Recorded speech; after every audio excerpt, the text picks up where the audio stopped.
날이 도적같이 임할 줄 너희는 모르느냐. 널 깨어 있어라. 잠들지 말아라. 주님과 동행하라. 항상 기뻐하라. 쉬지 말고 기도하라. 범사에 감사하라. 이는 예수 안에서 너희에게 향하신 하나님 뜻이니라. 할렐루야. 그래서 이제 또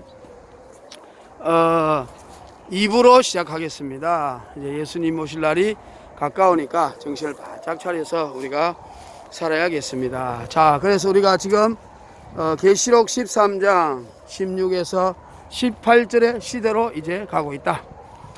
그래서 우리가 이제 그 스마트 시티, 유비쿼터스, 또 5G 시대가 왔습니다. 이 시대가 계시록 13장의 시대라는 것을 여러분 꼭 아시기를 바랍니다. 그러면 이제 그 1차 산업혁명이 일어난 것은 우리가 열을 통해서 전기기관차를 만들었잖아요. 그것을 우리가 유선전화를 썼으니까 원 제너레이션 시대. 또 두 번째 2차 산업시대는 이제 그 컨베이어 시스템 대량 생산, 포드 자동차. 그래서 그것은 우리가 무선 전화를 썼기 때문에 2차 투 제너레이션 시대.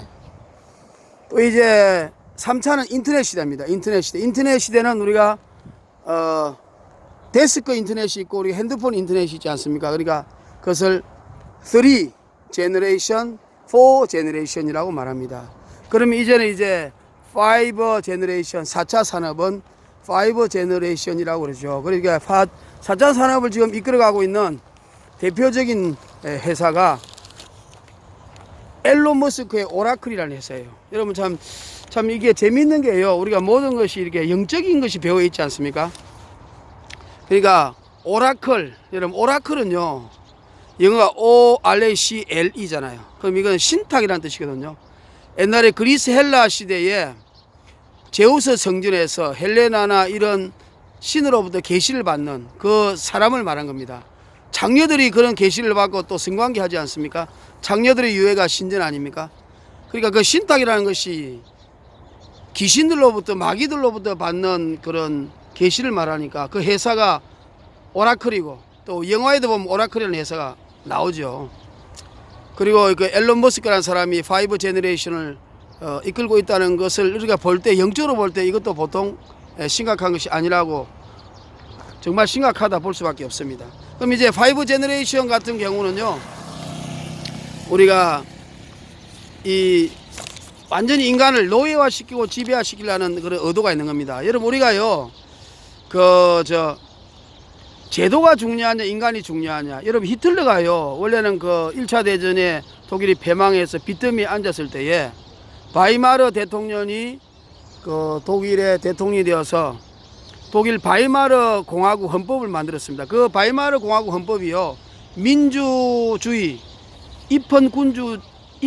민주주의, 그러니까 입헌군주제가 아니고 민주주의, 국민이 주인인 민주공화국의 제도의 모범적인 그 법이 독일 바이마르 헌법입니다. 근데 그 독일 바이마르 헌법에 의하여 히틀러가 수상이 되고 나중에 총통이 돼 가지고 세계를 지배하고 아우슈비츠에 600만 명을 죽이고 전 세계의 전쟁을 통해서 수천만 명을 죽이는 이런 흉악한 광폭한 독재자가 됐지 않습니까? 그 히틀러도 원래 좋은 사람이었는데 사탄 종교, 미리 종교, 프리메이션 종교에 빠져가지고요, 계시를 받다 보니까 그렇게 이상한 악마의 도구가 되고 말았습니다. 그런데 그래서 어떤 제도가 아무리 좋아도요, 그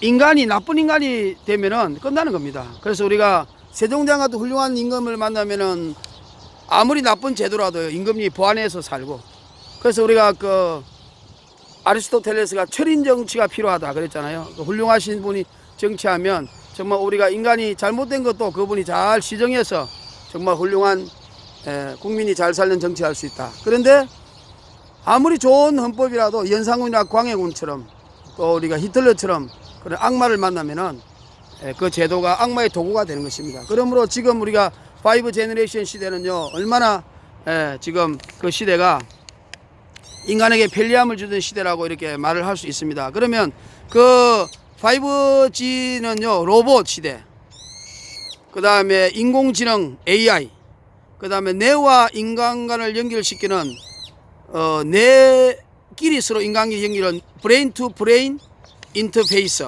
인간이 인간끼리 서로 교감할 수 있도록 칩을 넣는다는 것이죠. 그리고 또 뇌와 기계, 또 컴퓨터까지 연결시켜서 컴퓨터에서 조정하면 인간이 조정될 수 있는 그런 시스템, 그래서 BMI라고 그러죠. 브레인 투 머신 인터페이스.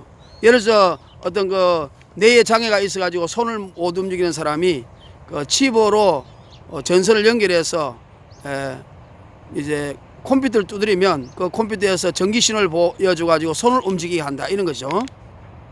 그 다음에 영원히 살기 위해서 장기를 바꾸잖아요.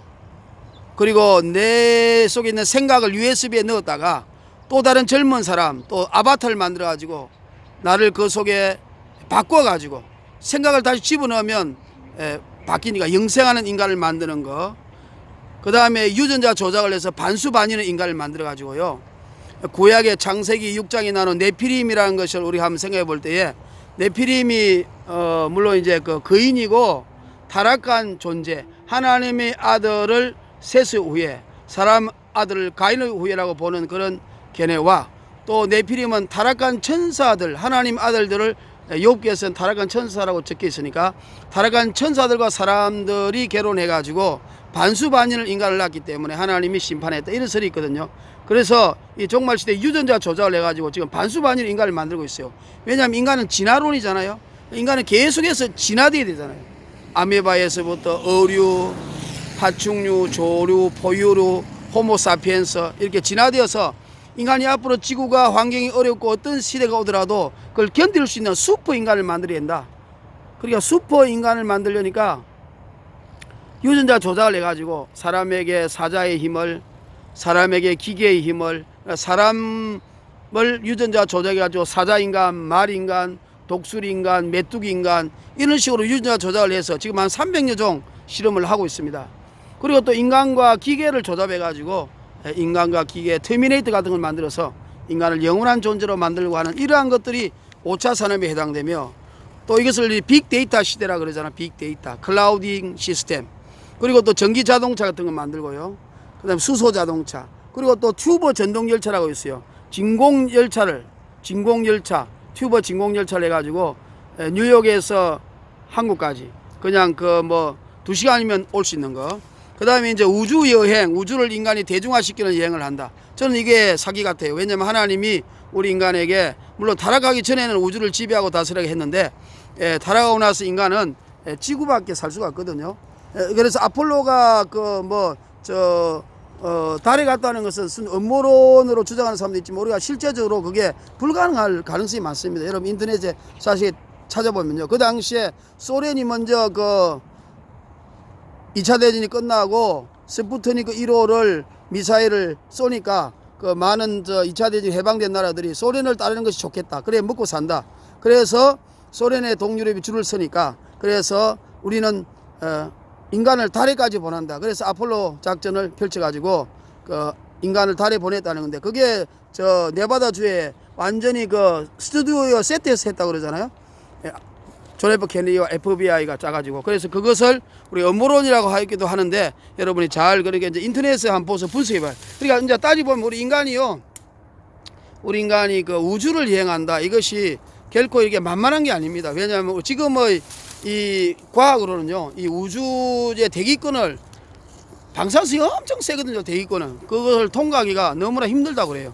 그리고 우리 아직까지도 그 우주선 있는 알루미늄 이런 것도요, 정말 우주를 통하기 약하고 우주복도 안 되고 여러 가지로 너무 힘들기 때문에 이것은 아마 좀 약간 공갈뻥인 것 같아요. 왜냐하면 주식을 모으고 돈을 벌고 일부러 이제 선언하는 그런 사기 선언 같이 하는 건데, 어쨌든 앨런 머스크가 이렇게 우리가 인공지능 로봇, 네오와 인간과 네오와 기계와 터미네이터, 그 다음에 아바타, USB로 인간 영혼을 담는다, 유전자 조달해서 반수반일 만든다, 그 다음에 전기자동차를 만든다, 우주를 대중화시킨다, 그 다음에 진공투보 열차를 만든다, 이러한 것들이 다 지금 5차 산업에 해당되는 겁니다. 그런데 이제 5차 산업에서 우리가 또 주의해야 봐야 될 게 하나 있어요. 그것이 뭐냐면 우리가 클라우딩 시스템입니다. 클라우딩이라는 건 뭡니까? 구름이죠.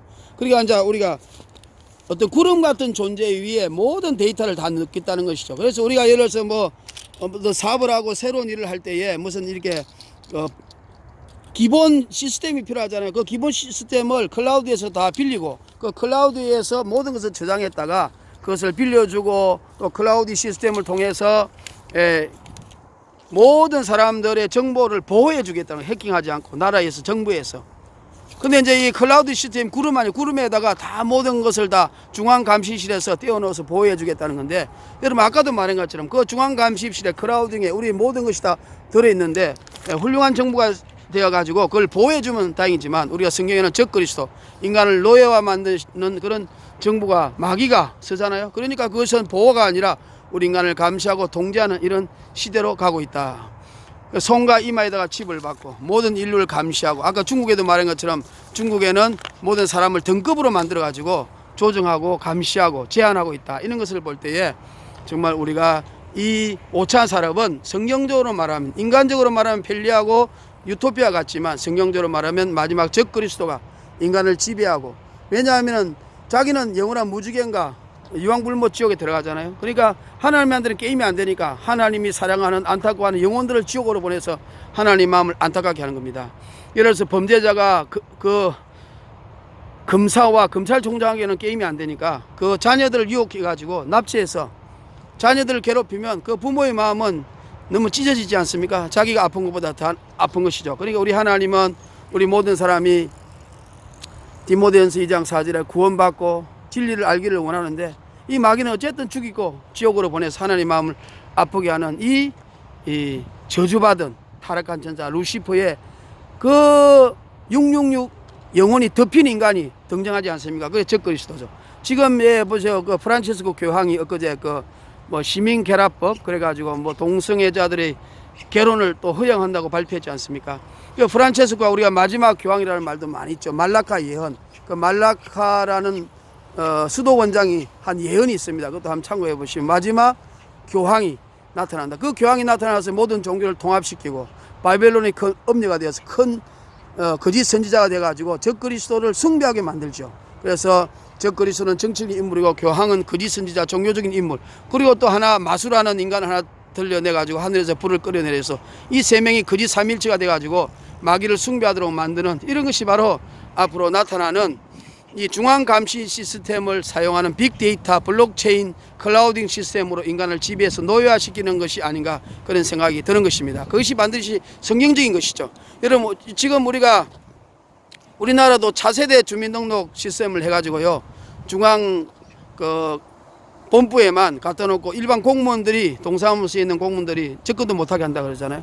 그래서 거기에는 어떤 조작을 하고 있는지도 모릅니다. 앞으로 선거가 어떤 부정으로 갈지 모르고, 그래서 뭐 홍길동이라 그러면 4명의 홍길동이가 주민등록으로 분류되고, 또 죽은 사람도 주민등록이 분류돼 가지고 누가 투표했는지 모를 정도로 지금 빅데이터를 중앙감시 시스템, 대한민국 중앙감시 시스템에 넣어 가지고 자기 마음대로 조작하는 이런 사악한 정부가 될 수 있는 것처럼, 바로 전 세계 정부를 바로 적그리스도 이 악마에게 덮인 놈이 인간을 지배하고 노예화시키려고 한다고 볼 수가 있습니다. 그러므로 앞으로 이제 우리 인간은요, 슈퍼 인간, 유전자 조작을 해가지고, 요새 애들 게임할 때 보면요, 게임에 보면 다 기가 당나귀 익어갖고 슈퍼 인간, 유전자 조작한 인간들이 게임에 나타나잖아요. 그러니까 어린아이들은 그걸 익숙해져가지고 앞으로 유전자 조작을 아마 많이 해서 사자 인간, 말 인간, 독수리 인간, 이런 이상한 인간이 되려고 할 거예요. 그리고 영화도 보면은 그런 영화들이 계속 나오잖아요. 그런 영화들이 나와가지고 어린아이들에게 자꾸 그걸 의식화시키고 있습니다. 그리고 또 이제 인공지능 로봇이 또 돌아다니죠. 지금 소피아라, 우리나라 국회에 와가지고 이세돌을 이긴 그 인공지능 로봇이 남자고 그렇죠. 또 이제 여자 소피아가 와가지고 박영선하고 인터뷰 됐지 않습니까? 사우디아라비아 주민등록증 갖고 있고 걸어 다닙니다. 그러니까 앞으로 시대는요 슈퍼인간, 그다음 인공지능 로봇, 또 로봇과 인간의 터미네이터, 그리고 또 그것을 지배하는 1%에서 3%의 엘리트가 있습니다. 엘리트. 그들이 이 지구를 지배하겠죠. 그거 다 프리메이션, 일루미나티, 마귀, 루시프를 지배하는 따르는 종단들이죠. 그리고 우리 인간들은 이런 하나님 형상을 받은 우리 인간, 이렇게 평범한 우리 인간은 잉여 인간, 보잘것없는 인간, 쓰레기 같은 인간으로 처분해 가지고 우리가 헝그란 영화 보면 인간들끼리 서로 죽이는 게임을 해서 그들이 즐기는 걸 볼 수 있지 않습니까?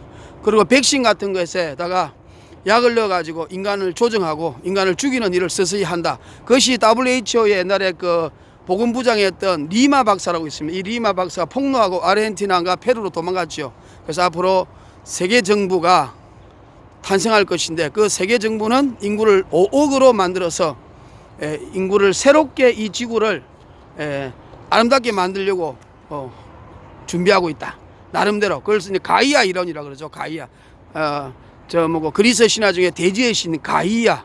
그것도 사탄이죠. 그래서 그 이 대지를 아름답고 멋지게 회복시키기 위해서는 모든 문제가 다 인간에게 나왔기 때문에 인간을 조정해서 5억으로만 만들도록 우리가 인간을 조정하고 노예로 만들고 잉여 인간들은 게임용으로 처분하겠다. 이런 것이 그 지금 음모론 같지만은 실제적으로 그렇게 돌아가고 있지 않습니까? 우리가 생각지도 않은 뭐 일들이 지금 코로나 이후로 많은 것이 이제 드러나고 있음을 알 수가 있습니다. 그러니까 이 코로나도 바로 이 세계 정부, 세계를 재편성하려고 하는, 그러니까 뉴 월드 오더를 만들려고 하는 그런 세계 정부의 음모로서 만들어졌다. 아까 말했잖아요. 그 우한 폐렴의 그 코로나가 자연적으로 발생한 바이러스가 아니고 몸통하고 머리가 서로 인공적으로 조립해서 붙인 것이라는 것을, 요새 크리스프라는 유전자 가위가 있잖아요. 붙인 것이라는 것을 600명의 그 의사들이 발표해 가지고, 저는 적그리스도가 성경에 이 세계를 지배한다고 되어 있기 때문에 이것이 가능하다고 봅니다. 맞다고 봅니다. 그리고 또 교황이 지금 세계를 돌아다니며 종교를 통합하고 있지 않습니까? 그래서 거짓 평화, 예수가 없는 평화는 거짓 평화죠. 결국 사탄이 인간을 죽이고 노예화시키려고 그러고, 나중에 모든 종교를 통합해서 루시퍼를 만든 단일 종교. 그래서 제가 1편에도 말한 것처럼 종교 전체주의로 지금 가고 있다. 예수님만이 정말로 평화의 왕이시고 길이요 진리요 생명인데, 예수님을 빼고 자기들끼리 하면서 거짓 평화로 루시퍼를 섬기려고 그러고 나중에는 결국 속아서 지옥으로 보내려고 하는 거 아니겠습니까? 여러분, 무당들도요 자기들 신들 다 섬기잖아요. 그럼 딱 죽으면요 자기가 섬기던 그 귀신들이 데리고 지옥 가요. 그래서 귀신들이 고통을 줍니다. 얼마나 배신감에 치를 떨겠습니까? 귀신은, 마귀는 거짓말장의 아비요 살인자입니다. 저주받은 존재들이죠. 그래서 우리가 예수 믿는 사람은 합류할 수가 없잖아요. 우리는 예수 외에는 구원이 없습니다. There is no savior but Jesus. 예수 외에는 구원이 없습니다. 다른 이로는 구원받을 수 없나니 천하인간의 구원 얻을 만한 이름은 예수님 이름밖에 없다. 그러므로 우리가 예수 믿는 사람들은 세계 평화를 해친다. 그래서 전쟁의 이론이 그런 게 있잖아요. 전쟁은 영토 때문에, 또 식량 때문에, 자원 때문에, 그리고 종교 때문이라 그러잖아요. 그러니까 이제는 세계가 하나가 되었는데 종교만 하나만 되면 되는데, 예수 믿는 사람들이 이제 오직 예수쟁이들은 종교를 고집해서 광신자들이고 그들이 테러리스트라 그렇게 분류해가지고 우리를 목베어 죽이고 666을 강제로 받게 하고 다시 한번 핍박받게 하는, 예수 이름으로 공에 잡히고 핍박받는 시대가 온다고 성경은 마태복음 24장에 기록하고 있지 않습니까? 그러니까 여러분, 우리가 정신을 바짝 차려서 지금 이 시대가 마지막 시대다. 그래서 아셔야 될 줄로 믿습니다. 그럼 이제 마지막 시대에 우리가 해야 할 일이 있죠. 특별히 저는 목사님이니까요. 목사님이 참 중요합니다. 우리가요 성경에 보면 하나님이 심판할 때, 여러분, 우리가 하나님이 이 세상을 심판할 때 청와대 백악관을 통해서 심판합니까? 그걸 보고 심판합니까? 동사무소를 통해서 통치합니까? 아니죠. 우리 하나님은 바로 교회를 통해서 보고 성령님이 이 세상 운행하는 겁니다. 아무리 세상이 타락하고 나빠져도 의인들이 많으면은 하나님이 심판하지 안 해요. 왜냐하면 물이 썩지 않는 이유가 그 소금, 20%의 소금, 4분의 1이 소금이 있지 않습니까? 그러니까 예수 믿는 사람이 4명 중에 1명만 제대로 있으면요, 부정부패도 할 수가 없겠죠. 그럼 물고기가 물에 돌아다니지만은 그 물고기 속에 소금이 물질이 전혀 들어가지 않는 이유는 그가 바로 그 껍질이 있기 때문에, 살아있기 때문에 아닙니까? 바로 그런 것은 바로 우리가 살아있는 그리스도인이 있다면은 이 험악한 세상, 타락한 세상 속에서도 살아있는 그리스도의 모습을 보여주면 바로 나도 건강해지고 이 세상도 부정부패가 없어지게 될 줄로 믿습니다. 그러므로 하나님은 이 세상을 심판할 때에 악인들을 보고 물론 심판하려고 하겠죠. 그러나 그 속에 의인들이 있을 경우에 그 의인들을 통해서 하나님이 봐주는 겁니다. 늦추는 겁니다. 한 명만 있어도 예루살렘을 용서해주고 10명만 있어도 소돔과 고모라를 용서해준다고 했지 않습니까? 지금도 마찬가지입니다. 그런데 교회가 타락하고 성도가 타락하면 하나님이 이제 희망이 없는 것입니다. 그러므로 심판을 할 수밖에 없지요. 그런데 교회가 타락하고 성도가 타락하는데 주된 책임자가 바로 목사님, 주의 종이라는 것이죠. 주의 종, 선견자, 선지자. 여러분, 미국이 저렇게 세계 최대 강대국이 된 이유가 뭡니까? 기독교 국가 아닙니까? 예수님을 잘 믿으려고 영국에서 넘어왔지 않습니까?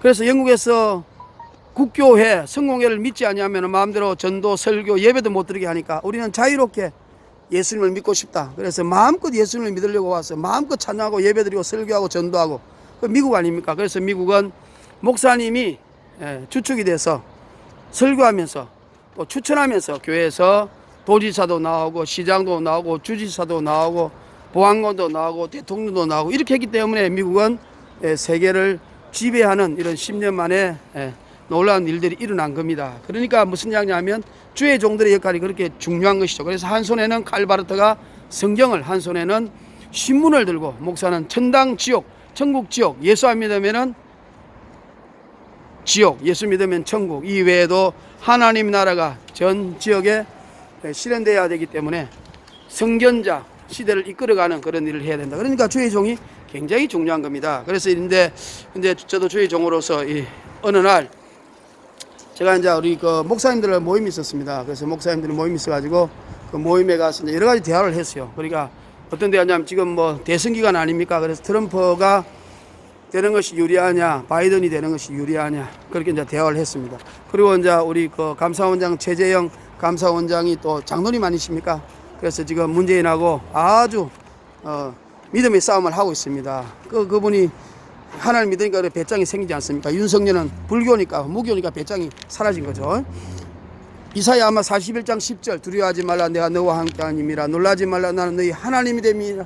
내가 너를 굳세게 하리라. 참으로 너를 떠오리라. 나의 의로운 오른손으로 너를 붙들리라 하는 그 하나님 말씀이 우리 최재형 감사원장님 빼기 된 것 같습니다. 그래서 그런데 그분이 그 아버지가 해군 대령으로 우리나라 6.25가 났을 때 우리나라 배가 형편이 없었는데 미국에서 고무를 가지고 와서 수리해서 썼거든요. 그때에 그 배를 지도해가지고 그 최초로 바다에서 전투를 해가지고 승리한 분이 그 아버지시고 또 그 할아버지도 독립운동 하신 분이지 않습니까? 그래서 그런 이야기들 많이 했어요. 그리고 손원일 제독, 또 손원일 제독의 그 부인, 또 그분이 권사님이 또 바늘질 해가지고 그 우리나라 최초로 해군 함정을 고무를 미국에 사가지고 왔고, 그때 이승만 대통령이 돈을 많이 보태줬고요. 또 우리 그 손원일 제독, 그분의 아버지가 바로 누구냐면 손정도 목사님 아닙니까? 손정도 목사님이 그 목사님이십니다. 그래서 김일성이를 옛날에 가르쳤던 분이죠. 그래서 김일성이 평소에 내가 이 땅에서 제일 존경하는 분이 있다면 그분이 바로 손정도 목사님이라고 이런 말을 했습니다. 그래서 그런 이야기를 쭉쭉 하면서 근데 이제 하다가 이제 트럼프가 대통령이 되든 바이든이 되든 미국은 70년의 계획을 CFR에서 세우고 대통령을 조정한다. 그리고 그것이 바로 프리메이션과 일루미나티다. 이렇게 이제 이야기를 하면서 이제 저는 재림을 준비해야 되잖아. 지저스 윌캄 순. 예수 사마가 하얗고 이키마스. 예수 지두 콰이콰이 랄라이. 예수서 콤메 에트바스. 제지 베니 에스당. 예수 크리스토스 대함에 무초. 할렐루야 그라시야. 그래서 예수님이 곧 오신다. 그래서 다니엘서 9장 27절을 가지고 한일회의 약속이 있다. 그 한일회를 7년 평화적을 체결하는 사람이 적그리스도인데 지금 트럼프가 아마 성경적으로 보면 예수님의 재림의 때가 가깝기 때문에 될 가능성이 많다. 그래서 아마 바이든을 역전할 것이다. 이렇게 했는데 실제로 지금 바이든이 엊그제 추한 그 헌터 바이든 아들이 말이야 그 먼저 죽은 형님의 부인 형수하고 간음하고 또 소아성애자 애들하고 간음하고 마약하고 또 중국으로부터 돈 받고 또 바이든도 소아성애자 또 아주 엄난한 사람이라는 것이 폭로돼 가지고 지금 바이든의 인기가 몰락하고 지금 트럼프가 올라가고 있지 않습니까? 아마 성경대로 되고 있습니다. 왜냐하면 지금 트럼프가 그 아랍에미레이트와 바레인, 아르메니아 또 콩고 이런 나라를 다니면서 지금 평화조약을 체결하고 있지 않습니까? 아브라함 평화협정, 아브라함 피스 코드. 그러니까 지금 우리가 트럼프가 예수를 잘 믿는 사람으로 보이지만 다니엘서 9장 27절에 보면 그 왕이 한 1회 동안의 평화조약을 체결하면 그것이 적그리스도가 되어서 제3성전이 생기고 3년 반이 지나면 그가 자기가 적그리스도임을 드러내고 루시퍼를 믿으라 그러고 유대인이 드리는 제사와 예물을 폐하고 미운 그 가증한 날개를 단 가증한 우상을 하나님의 성전에 세워서 자기가 적그리스도로서 세계 정부를 이끌어가는 그런 악한 마귀의 그 하수인이 된다고 적혀있는데 아마 그렇게 되면 지금 트럼프가 될 가능성이 있지 않습니까? 이렇게 말을 하면요 하나도 몰라요. 재림에 대해서는 꽝이에요, 꽝. 그래서 제가 너무 깝깝합니다. 근데 이제 우리가 마태복음 4장 4절에 보면 사람이 떡으로만 사는 것이 아니라 하나님 입으로 나오는 모든 말씀으로 산다 그랬잖아요. 그러니까 하나님 입으로 나오는 모든 말씀이에요. 그러니까 예수님에 관해서 예수님의 동정녀 탄생, 예수님의 십자가, 부활, 성령운동, 예언, 귀신, 우리가 또 이 땅의 성공, 축복, 또 마음의 평화 이런 걸 다 그런 거에서는 전문가이지만 왜 예수님이 오신다는 데에서는 완전히 깡통이에요, 깡통. 그러면 하나님의 입으로 나오는 모든 말씀이어야 되는데 모든 말씀이 아니잖아요. 일부분의 말씀이잖아요. 그리고 이제 제가 그 이야기도 드렸어요. 미국에 트리니티 신학교라고 있습니다. 그 트리니티 신학교 우리나라에도 있죠. 하영조 목사님하고 최순영 장로님이 세웠죠. 그 트리니티 신학교에 그 가면은 그 공부를 하잖아요. 그럼 그 공부하면은 그 트리니티 신학교의 기본 그 성경 공부와 신학 공부 핵심이 그거랍니다. 성경의 저자가 어떤 의도로 쓴가 이걸 알아야 된다는 거지. 그거 중요하죠. 어떤 의도를 썼는가 그걸 알아야 우리가 성경을 밝게 해석할 수 있잖아요. 그런데 그 성경의 저자들이 그때 당시에 쓸 때 마태, 누가, 베드로, 야고보, 바울이 쓸 때에 예수님의 재림을 전제해서 썼다는 것이죠. 예수님의 재림, 예수님이 곧 오실 것이다. 우주적인 종말 구름 타고 온다. 또 나에게 온다. 개인적 종말. 그러니까 예수님이 다시 언제 오실지 모른다는 이러한 긴박한 마음을 가지고 그 성경을 우리가 기록했기 때문에 항상 예수님의 재림이 기본이 되어 있어야 성경 저자의 의도를 잘 알 수 있다는 것을 가르친다고 합니다. 저는 그 말에 참 공감을 합니다. 그런데 오늘날 우리 많은 목사님들이 재림에 대해서는 꽝이에요. 그래서 거기서 경종을 일으키자면요, 마태복음 24장 48절과 누가복음 12장 45절에 보면 이런 말이 있어요. 종들이 마음에 생각하기를 주님이 드디어 오리라 하여 주의 종들이 마음에 생각하기를 주님이 드디어 오시라고 생각해서 그 친구들과 더불어 먹고 마시고 때리고 술 취하게 하면 때린다는 것은 협박한다는 거죠. 성도들을 술 먹게 하고 취하게 하고 세상 술을 세상의 욕심에 취하게 하고 그리고 협박하고 때리고 이렇게 하면 그날에 주님이 오실 때 부지불 시간에 오실 때 슬플고 이를 가는 외식자가 받는 유래 그런 지옥에 보낸다 이렇게 되어 있어요. 그러니까 마음에 생각하기를 주님이 드디어 오리라고 생각하는 사람들은 다 하나님께서 악한 종으로 지옥불에 집어넣는다고 이렇게 예수님의 재림에 관해서 확실하게 이렇게 밝히 말하고 있는 것입니다. 그러니까 이게 굉장히 중요한 말입니다. 그래서 우리가 예수님의 재림이 가깝다는 것을 우리가 항상 이렇게 생각해야만이 그것이 참된 주의 종이라는 것을 생각해서 예수님이 오실 때 가깝다는 것을 주의 종들이 먼저 인식해가지고 주의 종들이 깨워서 예수님의 재림을 성도에게 가르치고 우리 목사님들이 준비해서 예수님이 언제 오실지 모르는 그날이 도적같이 임할 줄 너희는 모르느냐 항상 기도하고 깨어 있어라 주님과 동행하라 이렇게 말하고 있지 않습니까? 그리고 또 성경에 보면요 예수님 오실 때가 가까운데도 많은 사람들이 왜 재림에 무시하느냐,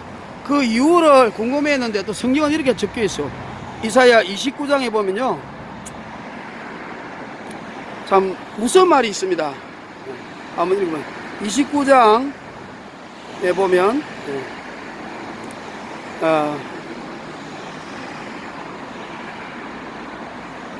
너희는 놀라고 놀라라. 너희는 소경이 되고 소경이 되라. 그들의 취함이 포도주로 취함이 아니라 그들의 비틀거림이 독주로 인함이 아니라 대저 여호와께서 깊이 잠들게 하는 신을 너희에게 부어주사 너희의 눈을 감기셨습니다. 눈은 선지자요 너희 머리를 덮으셨음이니 머리는 선견자라. 무슨 말이냐면 예수님이 오실 때가 가깝다는데도 그들이 모른다는 것은요, 이게 세상의 포도주로 독주로 취함이 아니고 하나님께서 모르게 하도록 만드셨다는 거예요. 그 이유가 뭘까? 그러므로 모든 묵시가 너희에게는 마치 봉안책의 말이라. 그것을 유식한 자에게 주며 이러기를, 내가 아는 사람에게 좀 해석해달라, 시대의 징조와 성경 말씀을 좀 연결시켜달라 말하면, 그대에게 청하노니 이를 읽으라 하면 대답하기를 봉하였으니 못하겠노라 할 것이다. 하나님의 봉하면 아무도 해석이 안 되는 것이죠. 또 무식한 자에게 주며, 하나님 때에 따라서 봉한 것을 풀어주니까 우리 해석이 되는 겁니다. 또 무식한 자에게 주며 이러기를 그대에게 청하노니 이를 읽으라 하면 대답하기를 나는 무식하다 할 것이니라. 도저히 해석이 안 된다는 것이죠. 제가 옛날에 이런 이야기를 들었습니다. 아시아 연합신학대학에 교수님들이 뭐 환란전 휴거, 환란 통과설, 무천년, 후천년 주장하니까 그 수의하시는 분이요, 그 신학생들이요, 이렇게 축구를 하고 이러면 같이 불러가지고 전도사님 이 성경 말씀이 무슨 뜻인지 압니까? 물어본답니다. 그럼 굉장히 복잡하게 말해요. 그러면은 그 수의하시는 분이 그걸 환란전 휴거를 해가지고 예수님이 재림이 곧 오셨다는 것을 그냥 성경 그대로 징조와 설명을 해준답니다. 그러면서 그 신학생들 놀란답니다. 근데 아니 공부도 안 한 사람이 어떻게 이렇게 압니까? 그러니까 아니 하나님께서 다 열어주셔서 이 시대를 보니까 성경 말씀이 다 연결되는데요, 이렇게 하나님 열어주시면 다 아는 것입니다. 아무리 목사님 전도사라도 하나님 열어주시 아니면 모르는 거고요. 또 이렇게 수이시고 구두 닦기 하고 무디처럼 그렇게 살더라도 하나님 열어주시면 다 알게 되는 것입니다. 근데 왜 그러냐면 주께서 가라사대 이 백성이 입으로는 나를 가까이 하며 입술로는 나를 존경하나 그 마음이 내게서 멀리 떠났나니 그들이 나를 경외함은 사람의 계명으로 가르침을 받았을 뿐이라. 그러므로 내가 이 백성 중에 기이한 일, 꼭 기이하고 가장 기이한 일을 다시 행하리니 그들 중의 지혜자의 지혜가 없어지고 목사님이나 전도사님이나 장로님이 똑똑하다는 지혜가 사람의 지혜가 다 없어진다는 것이죠. 명철자의 총명이 하나님께서 가리워지리라, 가리게 만든다는 것이죠. 그러니까 여러분 이게 무슨 말입니까? 입으로는 주여 주여 하면서 하나님을 진정으로 예수님이 기다리지 않고 마음이 멀어진 사람은 바로 이렇게 예수님의 재림이 눈에 오지 않는다는 것입니다. 정말 무슨 이야기 아닙니까? 그러나 이 시대가 이렇게 급박하게 돌아가는데도 예수님의 재림이 이렇게 눈에